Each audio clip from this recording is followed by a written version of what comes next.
Hello, my name is Jocelyn and this is Jean. Hi.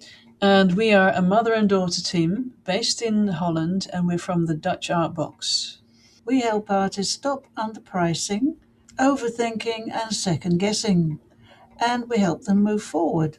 We wanted to take a few minutes to talk about one pricing mistake artists make most of the time, especially with artists who actually are thoughtful, caring, and skilled about their artwork. And the pricing mistake is this: treating pricing as a feeling instead of a decision. Pricing ends up being something you feel your way into instead of something you choose.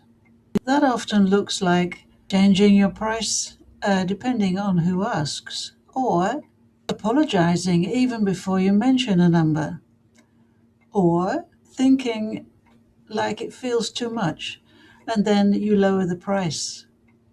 And none of this means you're doing something wrong. It just means pricing has become emotional, personal instead of practical.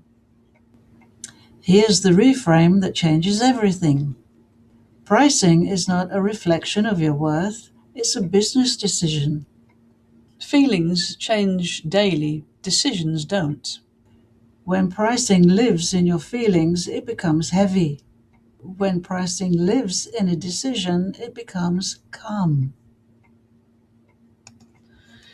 And consistency is actually what buyers respond to.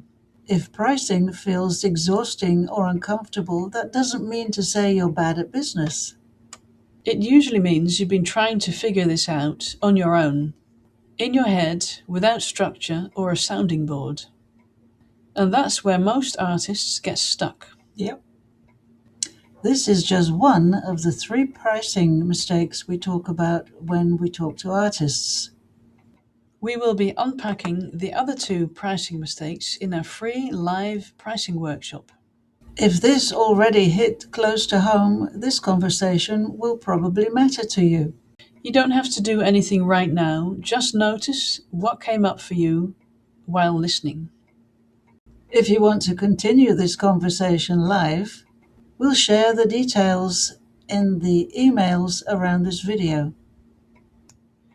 You're very welcome to join when the timing feels right.